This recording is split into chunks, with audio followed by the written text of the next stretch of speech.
حضرت عثمان بیان کرتے ہیں رسول اللہ صلی اللہ علیہ وآلہ وسلم نے فرمایا، جو شخص وضو کرے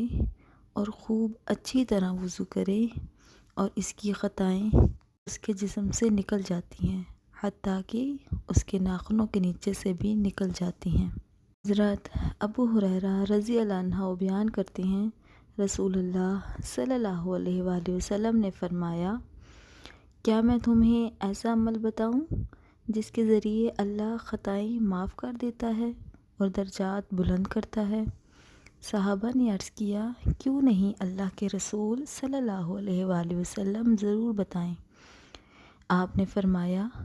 ناگواری کے باوجود مکمل طور پر وضو کرنا، مساجد کی طرف زیادہ قدم چل کر جانا اور نماز کے بعد دوسری نماز کا انتظار کرنا،